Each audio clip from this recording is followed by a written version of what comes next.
সুস্থ দেশ গড়তে সুস্থ মানুষ দরকার বললেন প্রধানমন্ত্রী। ৭০ উপজেলায় কমিউনিটি ভিশন সেন্টার উদ্বোধন। জুনে আসছে কোভ্যাক্সের ১,৯,০০,০০০ টিকা, জানালেন স্বাস্থ্যমন্ত্রী। ৮,৫০০ ছাড়ালো মৃত্যুর সংখ্যা।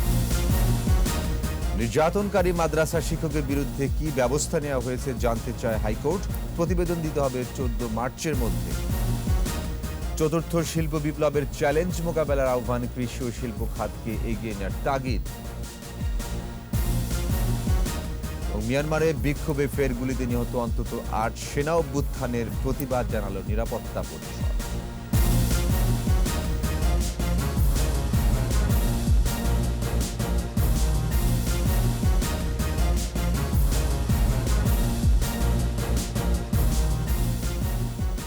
শুনছিলেন ফার্স্ট সিকিউরিটি ইসলামী ব্যাংক লিমিটেড সংবাদ শিরোনাম। আমন্ত্রণ রাত 11টার 21 সংবাদ। সাথে আছে আমি ওয়াহিদুজ্জামান। দর্শক, 21 টেলিভিশনের সংবাদ একই সাথে সরাসরি দেখতে পাবেন আমাদের ফেসবুক পেজ www.facebook.com/2124 অনলাইনে।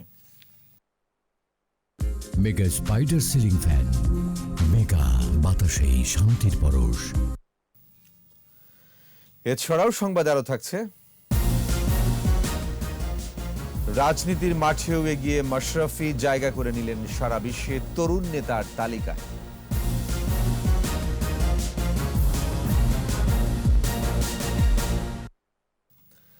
দেশের মানুষের মৌলিক অধিকার নিশ্চিতে সরকার কাজ করছে বলে জানিয়েছেন প্রধানমন্ত্রী শেখ হাসিনা। ৭০টি উপজেলার স্বাস্থ্য কমপ্লেক্সে কমিউনিটি ভিশন সেন্টার কার্যক্রমের উদ্বোধনী অনুষ্ঠানে তিনি বলেন, দেশের মানুষ চিকিৎসা সেবা পাবে না তা হতে পারে না। বঙ্গবন্ধুর অসমাপ্ত কাজ সম্পন্ন করাই সরকারের লক্ষ্য বলেও মন্তব্য করেন প্রধানমন্ত্রী। আরো জানাচ্ছেন প্রণব চক্রবর্তী। কমিউনিটি ক্লিনিক প্রান্তিক জনগোষ্ঠীর স্বাস্থ্য সেবার অনন্য উদাহরণ। অন্ধত্ব নির্মূলে কমিউনিটি ভিশন সেন্টারে চোখের ছানি, গ্লুকোমা ও রেটিনা সহ সব রকম জটিল রোগের সেবা মিলছে। দেশের ৯০% রোগীর সেবা এই সেন্টারেই সম্ভব। ভিডিও কনফারেন্সে বিশেষজ্ঞ চিকিৎসক দ্বারা সম্পূর্ণ বিনামূল্যে সেবা মেলে। প্রিন্টারের মাধ্যমে ৫টি বিভাগের আওতায় ২০ জেলার ৭০ উপজেলা স্বাস্থ্য কমপ্লেক্সে স্থাপিত কমিউনিটি ভিশন সেন্টারের উদ্বোধন করলেন প্রধানমন্ত্রী শেখ হাসিনা। শুভ উদ্বোধন ঘোষণা করছি। গণভবন থেকে ভিডিও কনফারেন্সে যুক্ত হয়ে প্রধানমন্ত্রী বলেন, চোখের চিকিৎসা ব্যয়বহুল, তবে কোনো মানুষ যেন অর্থের অভাবে অন্ধত্ব বরণ না করে সেটাই সরকারের লক্ষ্য। অন্ধজনের দেহ আলো, তো অন্ধজনকে আলো দান করা, এর থেকে বড় কাজ তো আর কিছু হতে পারে না। চক্ষু চিকিৎসা অনেক খরচ, এই খরচটা দিতে পারে না, কিন্তু এদেশের নাগরিক তারা চিকিৎসা পাবে না। আমি শুধু প্রধানমন্ত্রীর, আমি তো জাতির পিতার কন্যা, সেই হিসেবে মনে করি আমার দায়িত্ব। শেখ হাসিনা বলেন, সরকার জনগণের মৌলিক অধিকার নিশ্চিতে কাজ করছে। সরকারের চাওয়া জনগণ সুস্বাস্থ্যের অধিকারী হোক। বাংলাদেশকে যদি আমরা সুস্থভাবে করতে চাই, তাহলে আমার সুস্থ মানুষও দরকার। টিকা দেওয়া শুরু করেছি, টিকাদান কর্মসূচি অব্যাহত আছে। তবে টিকা দেওয়ার সময় আমি একটা কথা বলবো, প্রত্যেকের নাম রেজিস্ট্রেশন করতে হবে। যখন আপনার সময় আসবে, ডাকবে, তখন আসবেন। এখানে কোনো রকম বিশৃঙ্খলা কিন্তু কখনো করবেন না, এ পর্যন্ত হয়নি। এর জন্য না হয় সে ব্যাপারে বিশেষভাবে লক্ষ্য রাখবেন। জাতির পিতার অসমাপ্ত কাজ সম্পন্ন করাই সরকারের লক্ষ্য বলেও মন্তব্য করেন প্রধানমন্ত্রী। ডিজিটাল বাংলাদেশ, তার সুফল মানুষের দোরগোড়ায় পৌঁছে যাচ্ছে। চিকিৎসা সেবা মানুষের ঘরে আমরা পৌঁছে দিতে পারছি। আর মানুষের চক্ষু চিকিৎসা মাধ্যমে যেমন সুস্থ করে দেওয়া, আর অন্ধত্ব থেকে মানুষকে রক্ষা করা এবং আবার দৃষ্টিশক্তি ফিরে পাওয়া, এবং সবই কিন্তু আমরা বিনা পয়সা করে দিচ্ছি। আমরা এখন উন্নয়নশীল দেশ। জাতির পিতা যে দেশের স্বপ্ন দেখেছিলেন, আমরা সেই স্বপ্ন বাস্তবায়নের একটা ধাপ উপরে আমরা চলে এসেছি। পরে ভিডিও কনফারেন্সে বিভিন্ন জেলার উপকারভোগীদের সাথে কথা বলেন প্রধানমন্ত্রী শেখ হাসিনা। জায়গায় বসে বা কমিউনিটি ক্লিনিকে বসে। প্রণব চক্রবর্তী, 21 টেলিভিশন, ঢাকা। জুনের মধ্যেই কোভ্যাক্স থেকে ১,৯,০০,০০০ করোনা ভ্যাকসিন আসতে পারে বলে জানিয়েছেন স্বাস্থ্যমন্ত্রী জাহিদ মালিক।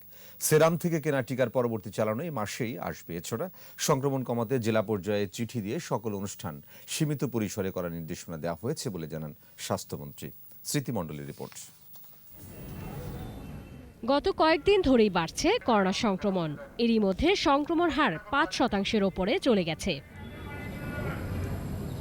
জাতীয় চক্ষু বিজ্ঞান ইনস্টিটিউট ও হাসপাতালের কনফারেন্স রুমে কমিউনিটি ভিশন সেন্টারের উদ্বোধনী অনুষ্ঠান শেষে স্বাস্থ্যমন্ত্রী জাহিদ মালেক সাংবাদিকদের মুখোমুখি হন। প্রশ্নের উত্তরে তিনি বলেন, ভ্যাকসিন নেয়ার পর মানুষ বেপরোয়া হয়ে গেছে, স্বাস্থ্যবিধি মানছে না।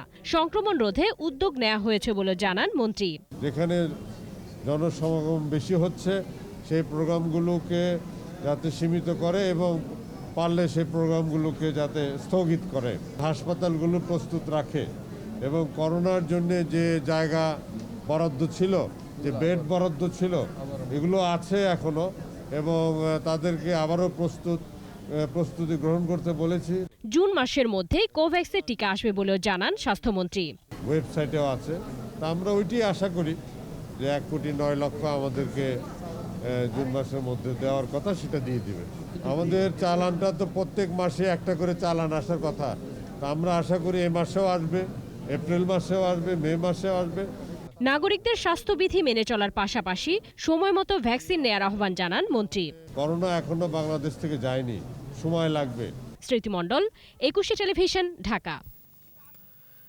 এদিকে করোনায় মৃতের সংখ্যা 8,500 ছড়িয়েছে। একদিনে মারা গেছে 6 জন আর সংক্রমিত হয়েছে 1051 জন। স্বাস্থ্য অধিদপ্তরের তথ্য অনুযায়ী 219টি ল্যাবে করোনা পরীক্ষা হয়েছে 1058 জনের। মোট শনাক্তের সংখ্যা 5,54,156। দৈনিক সংক্রমণ হার 5.82। এ পর্যন্ত করোনা শনাক্তের হার 13.14%। সুস্থতার হার 91.66 এবং মৃত্যু হার 1.53%। চট্টগ্রামের হাটহাজারীতে মায়ের পিছু নেওয়া শিশু শিক্ষার্থীকে পেটানোর ঘটনায় মাদ্রাসা শিক্ষক মোহাম্মদ ইয়াহিয়ার বিরুদ্ধে ফৌজদারি আইনে কি পদক্ষেপ নেওয়া হয়েছে তা জানতে চেয়েছে হাইকোর্ট। আগামী 14 মার্চের মধ্যে চট্টগ্রামের জেলা প্রশাসক, পুলিশ সুপার, হাটহাজারী থানার ওসিকে এই বিষয়ে জানাতে বলা হয়েছে। বিচারপতি FRM নাজমুন আহসান ও বিচারপতি শাহিদ নুরুদ্দিনের বেঞ্চ এ আদেশ দেন। শাকের আরজুর রিপোর্ট। মারকাজুল কুরআন ইসলামী একাডেমি মাদ্রাসার শিক্ষার্থী 7 বছর বয়সী শিশু ইয়াসিনকে দেখতে যান বাবা মা, কিন্তু ফেরার সময় বাড়ি যাওয়ার বায়না ধরলে ক্ষিপ্ত হন শিক্ষক ইয়াহিয়া। শিশুটিকে বেধড়ক পেটাতে থাকেন। পেটানোর সেই ছবি সামাজিক যোগাযোগ মাধ্যমে ভিডিওটি ভাইরাল হয়। পুলিশের সহায়তায় ওই শিশুকে উদ্ধার করেন অভিভাবকরা। তবে অভিযুক্ত শিক্ষকের বিরুদ্ধে ব্যবস্থা না নিতে শিশুর বাবা মায়ের লিখিত অনুরোধে ওই শিক্ষককে তখন ছেড়ে দেওয়া হয়।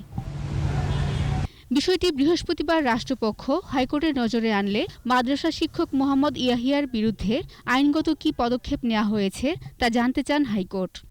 অভিযুক্ত মাদ্রাসা শিক্ষকের বিরুদ্ধে কী ধরনের আইনানুগ ব্যবস্থা গ্রহণ করা হয়েছে, তাকে গ্রেপ্তার করা হয়েছে কিনা, তার বিরুদ্ধে ফৌজদারি মামলা দেওয়া হয়েছে কিনা, তাকে বরখাস্ত করা হয়েছে কিনা, এই সমস্ত বিষয়ে চট্টগ্রামের ডিসি, এসপি এবং সংশ্লিষ্ট হাটহাজারী থানার ওসিকে নির্দেশ দেওয়া হয়েছে। সেই সাথে শিশুটিকে চিকিৎসা ও পরিবারকে নিরাপত্তা দেওয়া হয়েছে কিনা সেসব তথ্য জানাতে বলা হয়েছে তাদের। ভুক্তভোগী ছাত্রের পিতামাতা লিখিতভাবে অভিযোগ প্রত্যাহার করে নিয়েছিলেন এবং তাকে বাঁচানোর জন্য, ছাড়ানোর জন্য ওনারা পীড়াপিড়ি করেছেন।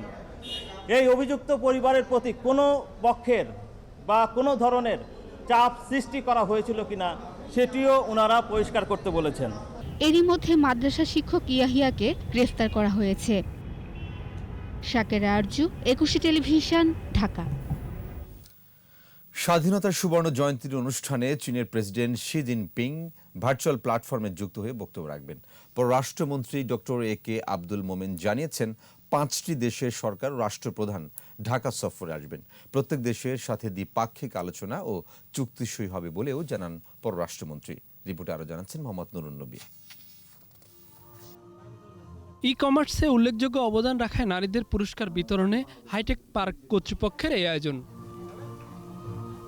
অনুষ্ঠানে পররাষ্ট্রমন্ত্রী বিজয়ীদের হাতে পুরস্কার তুলে দেন। পরে সাংবাদিকদের বলেন, 13 থেকে 25 মার্চ স্বাধীনতার সুবর্ণ জয়ন্তী উপলক্ষে 5 রাষ্ট্র ও সরকার প্রধান বাংলাদেশ সফর করবেন। এর মধ্যে আছেন মালদ্বীপের রাষ্ট্রপতি, শ্রীলঙ্কার প্রধানমন্ত্রী, ভুটানের প্রধানমন্ত্রী, ভারতের প্রধানমন্ত্রী এবং নেপালের রাষ্ট্রপতি। আয়োজনে ভার্চুয়াল প্ল্যাটফর্মে যুক্ত হবেন চীন ও ফ্রান্সের প্রেসিডেন্ট এবং কানাডার প্রধানমন্ত্রী। যে আমরা আমাদের বক্তব্য দিবেন অনলাইনে হচ্ছেন চায়নার প্রেসিডেন্ট, শি জিনপিং, তারপরে ফ্রান্সের প্রেসিডেন্ট, তারপর কানাডার প্রধানমন্ত্রী। সব দেশের সাথেই আলোচনা হবে, তবে সবকিছু ছাপিয়ে উল্লেখযোগ্য হবে মুজিব জন্মশতবর্ষ ও স্বাধীনতার সুবর্ণ জয়ন্তীর আয়োজনকে সংহতি জানানো। চায়নার প্রেসিডেন্টের যে মেসেজটা, সেইটা হয়তো আপনার ওদের একজন মন্ত্রী পর্যায়ের লোক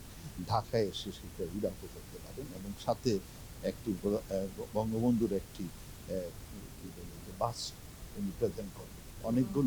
অনেকগুলো আলোচনা হবে, চুক্তি হবে এবং দ্বিপাক্ষিক ইস্যুগুলো আলোচনা। তবে মেইন উদ্দেশ্যটা হচ্ছে যে সংহতি, আমাদের একে অপরের প্রতি আরো বন্ধুত্ব দৃঢ়ভাবে গড়ে তোলা, এইটা আমাদের প্রধান।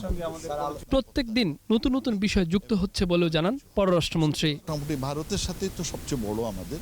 এবং মোহাম্মদ নুরুন নবী, 21 টেলিভিশন, ঢাকা।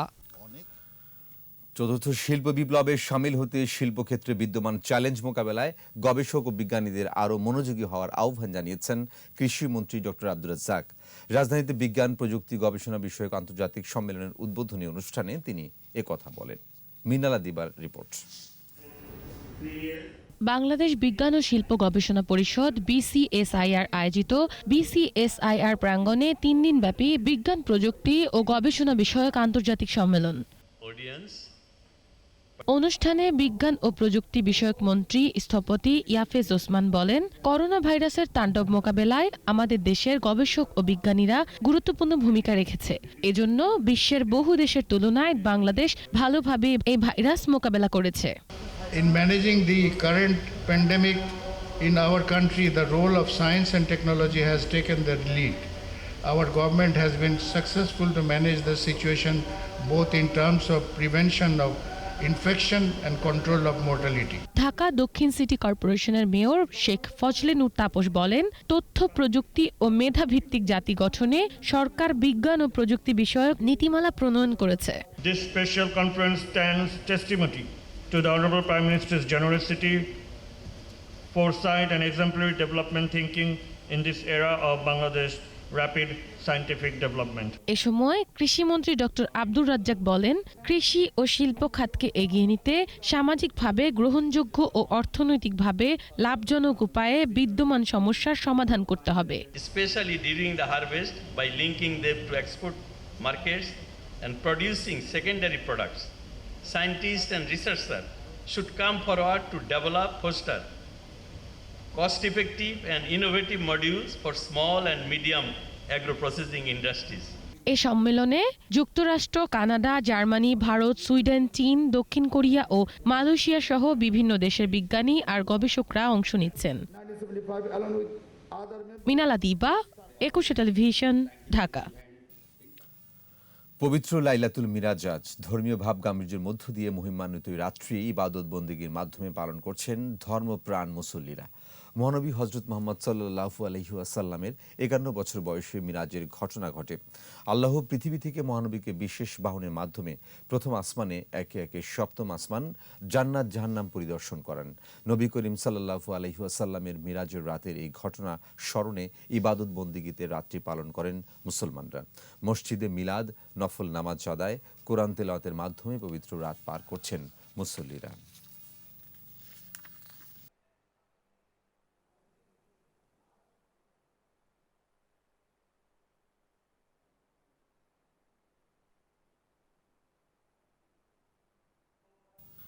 নিচ্ছে প্রিমিয়ার ব্যাংক লিমিটেড সংবাদ বিরতি। নো মাস্ক নো সার্ভিস বিধি মেনে চলুন, সুস্থ থাকুন। যখন ফিরছি তখন অন্যান্য খবরের সঙ্গে আরো থাকবে। কোম্পানিগঞ্জের বসুরহাটে কঠোর অবস্থানে প্রশাসন, কাউকে ছাড় নয় বললেন ওবায়দুল কাদের। অস্ত্র মামলায় শাস্তির গাড়ি চালক আব্দুল মালিকের বিচার শুরু, 5 এপ্রিল থেকে সাক্ষ্য গ্রহণ।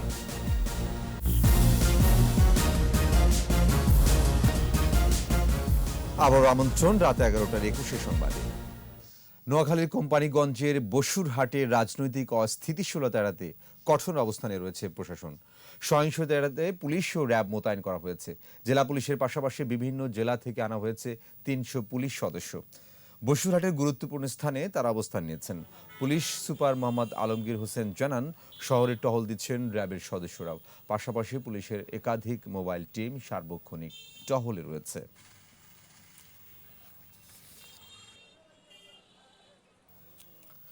কোম্পানিগঞ্জের হামলায় জড়িতদের গ্রেফতারে অভিযান চলছে, কাউকে ছাড় দেওয়া হবে না বলে জানিয়েছেন আওয়ামী লীগ সাধারণ সম্পাদক ওবায়দুল কাদের।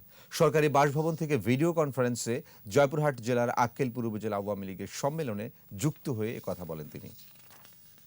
কোম্পানিগঞ্জে কিছুদিন ধরে যে বিশৃঙ্খলা চলছিল, সেই বিশৃঙ্খলার ব্যাপারেও সরকার ব্যবস্থা নিতে শুরু করেছে। যারাই বিশৃঙ্খলা করবে, অনিয়ম করবে, দুর্নীতি করবে, অপকর্ম করবে, কাউকে ছাড় দেয়া হবে না। দেশে গণতন্ত্র না থাকায় সাধারণ মানুষ সুশাসন থেকে বঞ্চিত বলেছেন জাতীয় পার্টির চেয়ারম্যান গোলাম মোহাম্মদ কাদের। জাতীয় পার্টির বনানী কার্যালয়ে সড়ক ও জনপদ বিভাগের সাবেক অতিরিক্ত প্রধান প্রকৌশলী ইঞ্জিনিয়ার এনায়েতুর রহমান জাতীয় পার্টিতে যোগদান উপলক্ষে জিএম কাদের বলেন, ৯১ পরবর্তী বিএনপি এবং আওয়ামী লীগ সরকারের দলীয়করণের ফলে সাধারণ মানুষের অধিকার লঙ্ঘিত হচ্ছে, যে কারণে স্বাধীনতার আন্দোলন সংগ্রাম সংগঠিত হয়েছিল। ৫০ বছর পরেও সেই শোষণ আর বৈষম্য দূর হয়নি বলেও অভিযোগ করেন জাতীয় পার্টির চেয়ারম্যান। ৯১ পর থেকে আজ পর্যন্ত দেশে স্বৈরতন্ত্র চালু আছে এবং স্বৈরতান্ত্রিকভাবেই দেশ চলছে। গণতান্ত্রিক দেশ বাংলাদেশকে বলা যায় না। বিএনপির আন্দোলন কোনো কিছু দিয়েই আটকানো যাবে না বলে মন্তব্য করেছেন দলের মহাসচিব মির্জা ফখরুল ইসলাম আলমগীর। ডিজিটাল নিরাপত্তা আইন বাতিলের দাবিতে প্রেস ক্লাবের সামনে প্রতিবাদ সভায় বিএনপির মহাসচিব বলেন, ভয়ভীতি দেখিয়ে আন্দোলন দমানো যাবে না। দলীয় নেতাকর্মীদের বলেন, লক্ষ্য পূরণে সবাইকে ঐক্যবদ্ধ হতে হবে। এ সময় সমাবেশে নেতাকর্মীদের আসতে বাধা দেওয়ার সমালোচনা করেন মির্জা ফখরুল।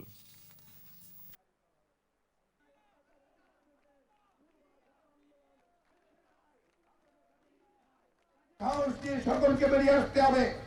আর এই সাহস নিয়ে এই অন্ধকারকে দূর করার জন্য, এই স্বৈরাচারকে দূর করার জন্য, যারা আমাদের স্বাধীনতার সমস্ত চেতনাকে ধ্বংস করে দিয়ে আমাদের গণতান্ত্রিক অধিকারকে কেড়ে নিয়েছে, তাদেরকে পরাজিত করবার জন্য আজকে সাহস দিয়ে রাজপথে গণতান্ত্রিক ভাবে আমাদেরকে সোচ্চার হতে হবে।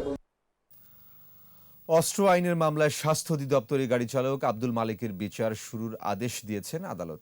ঢাকার মহানগরের ১ নম্বর বিশেষ ট্রাইব্যুনালের বিচারক কেএম ইমরুল কায়েস এই মামলায় মালিকের বিরুদ্ধে অভিযোগ গঠন করে ৫ থেকে ৮ এপ্রিল সাক্ষ্য গ্রহণের দিন ঠিক করেন। উভয় পক্ষের শুনানি শেষে আদালত এই আদেশ দেন। অবৈধ অস্ত্র, জাল নোট ব্যবসা ও চাঁদাবাজি সহ বিভিন্ন সন্ত্রাসী কর্মকাণ্ডের সঙ্গে জড়িত থাকার অভিযোগে গত ২০ সেপ্টেম্বর গাড়ি চালক মালিককে গ্রেপ্তার করে র্যাব।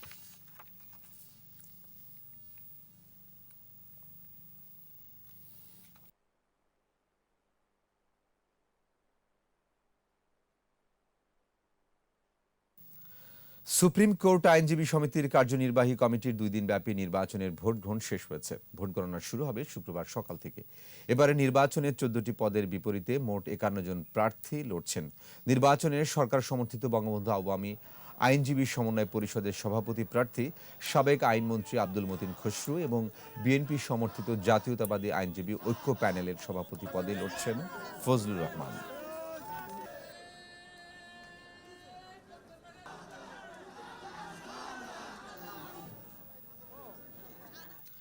স্বাধীনতার সুবর্ণ জয়ন্তী উদযাপনে শহীদ বুদ্ধিজীবী স্মৃতিসৌধ ও বাহাদুর শাহ পার্কে পালাগানের আয়োজন করবে উদীচী শিল্পী গোষ্ঠী। সংবাদ সম্মেলনে সংগঠনটির সাধারণ সম্পাদক জামশেদ আনোয়ার তপন জানান, ১৩ ও ১৪ মার্চ এই আয়োজন থাকছে পালাগান, বাউল গান, গম্ভীরা, যাত্রা নাটক ও চলচ্চিত্র প্রদর্শনী। সুস্থ ধারার সাংস্কৃতিক আন্দোলন বিকাশে এ আয়োজন ভূমিকা রাখবে বলেও জানানো হয় সংবাদ সম্মেলনে। ১৩ মার্চ ঢাকার রায়ের বাজার শহীদ বুদ্ধিজীবী স্মৃতিসৌধ এবং ১৪ মার্চ বাহাদুর শাহ পার্কে আয়োজন করা হয়েছে পালাগানের আসর। ক্রমান্বয়ে অন্যান্য স্থানে পালাগান, বাউল গান, গম্ভীরা, যাত্রা, নাটক, চলচ্চিত্র প্রদর্শন ইত্যাদি অনুষ্ঠান আয়োজন করা হবে। আমাদের বিশেষ আয়োজন স্বাধীনতার ৫০। যুদ্ধবিধ্বস্ত দেশের অর্থনীতিকে ফিরিয়ে আনতে অবকাঠামো উন্নয়নে দৃষ্টি দেন জাতির পিতা বঙ্গবন্ধু শেখ মুজিবুর রহমান। দুবেলা দুমুঠো ভাত আর ক্ষতিগ্রস্ত ব্রিজ, কালভার্ট, সড়ক মেরামতের মনোযোগী হন তিনি। দেশটাকে পরিপূর্ণ রূপ দেওয়ার চেষ্টা করেছিলেন জাতির পিতা। মাত্র 3.5 বছর বিশাল এই কাজে খুবই কম সময়ে পেয়েছিলেন তিনি। জাতির পিতার দেখানো পথে তাঁরই কন্যার হাত ধরে স্বাধীনতার 50 বছরে উন্নয়নের মহাসড়কে বাংলাদেশ। আরও জানাচ্ছেন মোহাম্মদ নুরুন নবী। 9 মাসের মুক্তিযুদ্ধ বাংলাদেশকে শ্মশানে পরিণত করে পাক হানাদাররা। পরাজিত হওয়ার আগেই ধ্বংস করে যায় সবকিছু। 10ই জানুয়ারি স্বদেশ প্রত্যাবর্তনের পর জাতির পিতা বঙ্গবন্ধু শেখ মুজিবুর রহমান প্রথম বক্তৃতায় স্পষ্ট করেন ভবিষ্যৎ বাংলাদেশের রূপকল্প।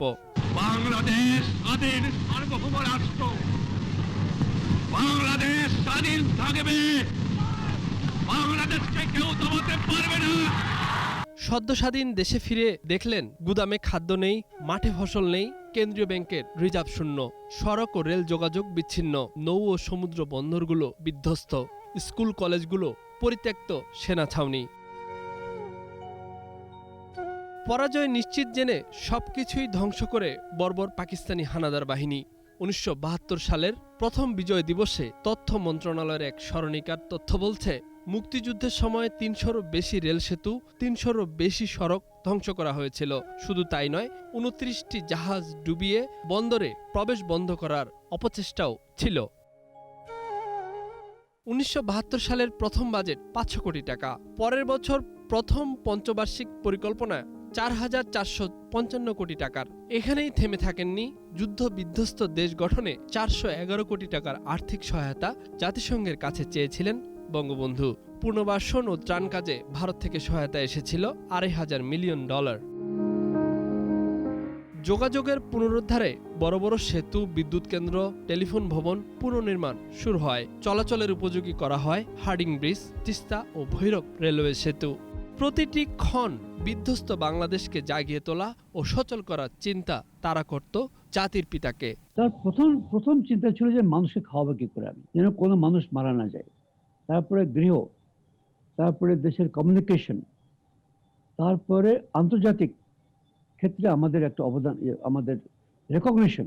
উনি বলছেন যে আমাদের সমস্ত দেশটাকে একটা করে ফেলবো, যাতে করে ঢাকার থেকে যে কোনো জায়গায় যে কোনো সময় যেতে পারি আমরা। 75-এ জাতির পিতাকে সপরিবারে হত্যা করে থামিয়ে দেওয়া হয় উন্নয়ন ধারা। একটা দেশকে গড়ে দেওয়ার জন্য 3.5 বছর একেবারেই কিছু ছিল না, যেখানে বঙ্গবন্ধু ঘোষণা করেছেন যে আমি 3 বছর তোমাদের কিছু দিতে পারবো না। তারপরে যে সম্পদ আমাদের দিয়েছেন, এটা তো আজ পর্যন্ত আমরা বাংলাদেশের মানুষ কিন্তু তারই ফল ভোগ করছি।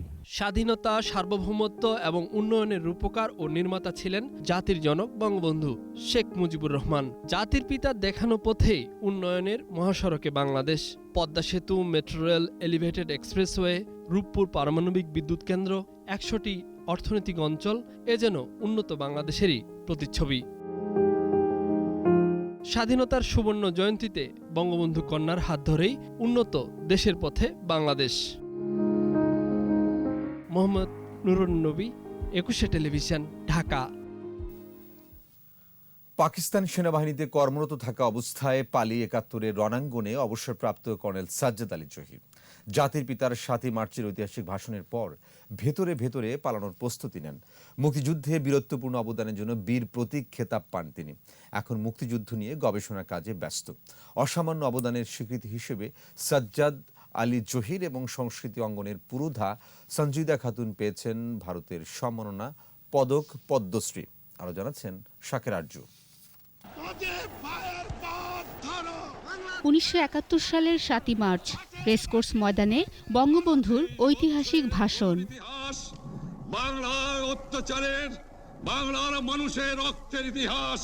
বজ্রকণ্ঠে স্বাধীনতার ঘোষণা। আরো দেব, এই দেশের মানুষকে মুক্ত করে ছাড়বো ইনশাআল্লাহ।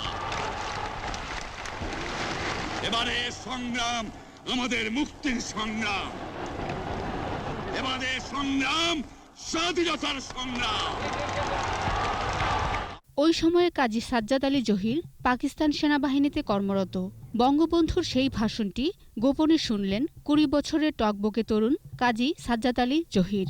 একটা মাত্র ভাষণ, একটা নির্দেশ থেকে একটা দেশ হয়ে গেছিল। আর্টিলারি করে কমিশন পাওয়ার পর তার পোস্টিং শিয়ালকোটে। জাতির পিতার ভাষণ শোনার পর পালিয়ে ভারত হয়ে দেশে ফেরেন, যোগ দেন মুক্তিযুদ্ধে। এই আরাম আয়েশের জীবন, এত বেতন, এত ফ্যাসিলিটি, এটা ছেড়ে মৃত্যুর মুখে চলে যাব। কোথায় যুদ্ধ হচ্ছে জানি না, কি করব জানি না, কিন্তু জানি একটা কথা, আমার জাতি আক্রমণিত হয়েছে, তাই পাকিস্তান ত্যাগ করেছিলাম। মুক্তিযুদ্ধে সাহসিকতাপূর্ণ অবদানে বাংলাদেশ সরকার এই বীর মুক্তিযোদ্ধাকে বীর প্রতীপ খেতাব প্রদান করে। দীর্ঘদিন পর বীরশ্রেষ্ঠ মতিউর রহমানের কবর খুঁজে বের করে পাকিস্তান থেকে দেশে ফিরিয়ে আনার উদ্যোগ নিয়েছিলেন তিনি। বর্তমানে মুক্তিযুদ্ধ নিয়ে গবেষণায় ব্যস্ত। মুক্তিযুদ্ধ ও গবেষণায় অবদানে ভারতের চতুর্থ সর্বোচ্চ বেসামরিক পদক পদ্মশ্রী সম্মাননায় ভূষিত হয়েছেন এই বীর মুক্তিযোদ্ধা। এটা আমাকে পাবলিক সার্ভিসের জন্য দেওয়া হয়েছে। তো পাবলিক সার্ভিসটা আমি ওদের সঙ্গে কথা বলেছিলাম, সেটা হচ্ছে যে আমি দেশের মাতৃকার জন্য, জনমানুষের জন্য যুদ্ধ করেছি ৭১ সনে। পদ্মশ্রী সম্মানে ভূষিত হয়েছেন দেশের প্রতিষ্ঠানতুল্য ব্যক্তিত্ব সঞ্জিদা খাতুনও। পাকিস্তানি শাসকদের রক্তচক্ষু উপেক্ষা করে গানে গানে প্রতিবাদী হয়েছিলেন তিনি। সঞ্জিদা খাতুন একাধারে রবীন্দ্রসঙ্গীত শিল্পী, লেখক, গবেষক, সংগঠক, সঙ্গীতজ্ঞ ও শিক্ষক। অপূর্ব গদ্য শৈলীতে। শাকেরা আরজু, ২১ টেলিভিশন, ঢাকা। যাবরও প্রিমিয়ার ব্যাংক লিমিটেড সংবাদ বিরতি। নো মাস্ক নো সার্ভিস বিধি মেনে চলুন, সুস্থ থাকুন। যখন ফিরছি তখন অন্যান্য খবরের সঙ্গে আরো থাকবে। কুমিল্লায় যাত্রীবাহী বাসে অগ্নিকাণ্ডে ২ জন নিহত, অন্তত আহত ২১ জন। আবার আমন্ত্রণ রাত ১১টার ২১ সংবাদ। কুমিল্লায় যাত্রীবাহী বাসে অগ্নিকাণ্ডের ঘটনায় ২ জন নিহত হয়েছে, আহত হয়েছে অন্তত ২১ জন। চিকিৎসার জন্য ১৩ জনকে ঢাকায় পাঠানো হয়েছে। বৃহস্পতিবার সন্ধ্যায় দাউদকান্দির গৌরীপুর এলাকায় অগ্নিকাণ্ডের ঘটনা ঘটে। প্রত্যক্ষদর্শীরা জানান, ঢাকাগামী মতলব এক্সপ্রেস পরিবহনের যাত্রীবাহী বাসের সামনের অংশ চলন্ত অবস্থায় আগুন লেগে যায়। মুহূর্তের মধ্যে আগুন পুড়ে বাসটি ছড়িয়ে পড়ে। এ সময় যাত্রীরা জানালার কাঁচ ভেঙে বের হয়। খবর পেয়ে ফায়ার সার্ভিসের ২টি ইউনিট ঘটনাস্থলে গিয়ে আগুন নিয়ন্ত্রণে আনে। আগুনে দগ্ধ হয়ে ঘটনাস্থলেই শিশুসহ ২ জন নিহত হন।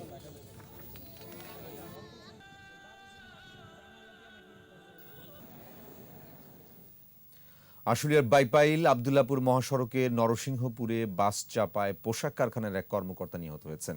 প্রতিবাদে সড়ক অবরোধ করে ৫টি বাসে আগুন দেয় শ্রমিকরা। পুলিশ ও স্থানীয়রা জানায়, বৃহস্পতিবার রাত ৮টার দিকে রাস্তা পার হচ্ছিলেন শারমিন গ্রুপ পোশাক কারখানার কর্মকর্তা শামসুল আলম। সে সময় ক্লাসিক পরিবহনের একটি বাস তাকে চাপা দেয়। উদ্ধার করে স্থানীয় নারী ও শিশু হাসপাতালে নেওয়া হলে চিকিৎসক তাকে মৃত ঘোষণা করেন। এই ঘটনায় উত্তেজিত পোশাক শ্রমিকরা মহাসড়কে অবস্থান নিয়ে ৫টি গাড়ি ভাঙচুর ও আগুন দেয়। খবর পেয়ে ফায়ার সার্ভিস কর্মীরা এসে আগুন নিয়ন্ত্রণে আনে। ঘটনাস্থলে অতিরিক্ত পুলিশ মোতায়েন করা হয়েছে।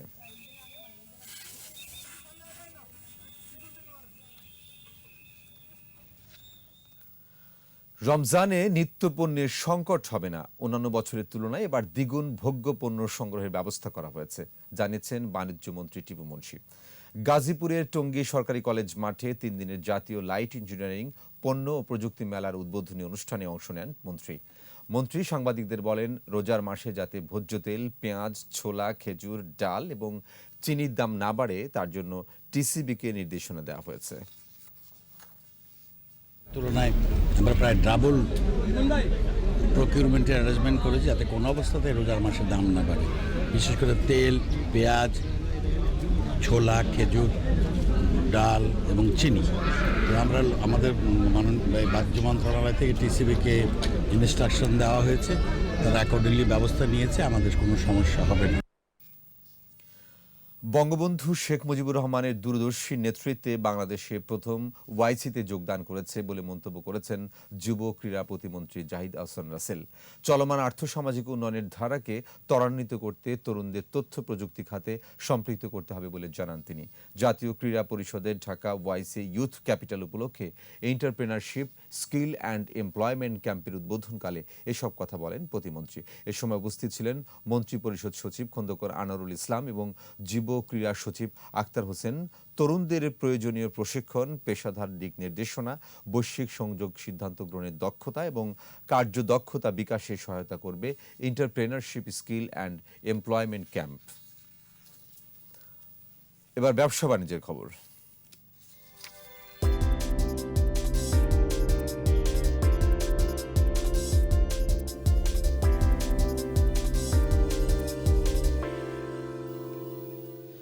ফার্স্ট সিকিউরিটি ইসলামী ব্যাংকের 7টি এজেন্ট ব্যাংকিং আউটলেট উদ্বোধন করা হয়েছে। ব্যাংকের ব্যবস্থাপনা পরিচালক সৈয়দ ওয়াসেক আলী ভিডিও কনফারেন্সের মাধ্যমে এজেন্ট ব্যাংকিং আউটলেটের উদ্বোধন করেন। আউটলেটগুলো হলো চট্টগ্রামের বাঁশখালীর গামারা বাজার, কক্সবাজারের রামুর পানিরছড়া মামুর মিয়ার বাজার, ফরিদপুরের বাকিগঞ্জের খলির মণ্ডল হাট, ঢাকার যাত্রাবাড়ির রায়েরবাগ উত্তর বাজার, সাতক্ষীরার কোমরপুরের শাখরা বাজার, চাঁদপুরের শাহরাস্তির লোটরা বাজার এবং চট্টগ্রামের পটিয়ায় শান্তিরহাট বাজার। এ সময় ব্যাংকের অতিরিক্ত ব্যবস্থাপনা পরিচালক আব্দুল আজিজ ও মোস্তফা খায়ের, উপব্যবস্থাপনা পরিচালক জরুল হক সহ ঊর্ধ্বতন কর্মকর্তারা উপস্থিত ছিলেন।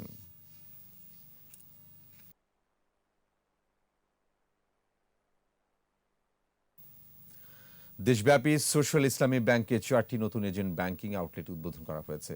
ভার্চুয়াল প্ল্যাটফর্মে আয়োজিত অনুষ্ঠানে প্রধান কার্যালয় থেকে ব্যাংকের ব্যবস্থাপনা পরিচালক ও প্রধান নির্বাহী কাজী ওসমান আলী প্রধান অতিথি হিসেবে আউটলেটগুলো উদ্বোধন করেন। আউটলেটগুলো হল লক্ষ্মীপুরের পদ্মা বাজার, কিশোরগঞ্জের তারাইল বাজার, খুলনায় কয়রা বাজার এবং নওগাঁয় আবাদপুকুর বাজার। অনুষ্ঠানে অন্যান্যের মধ্যে ব্যাংকের উপব্যবস্থাপনা পরিচালক আবু নাসের চৌধুরী, সিরাজুল হক এবং শামসুল হক সহ কর্মকর্তা ও স্থানীয় গণ্যমান্য ব্যক্তিরা উপস্থিত ছিলেন।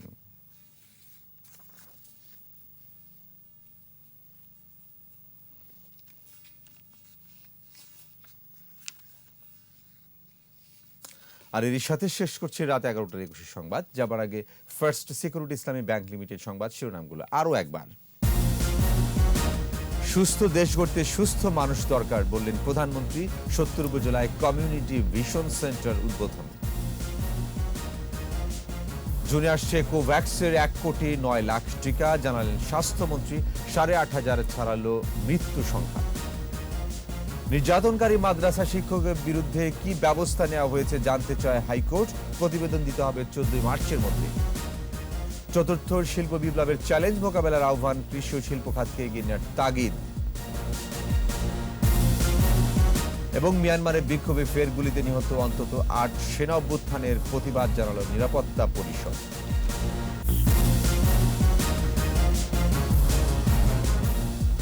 সর্বশেষ খবর জানতে ডায়াল করুন 20 করে আর ভিজিট করুন 21-tv.com ওয়েবসাইটে।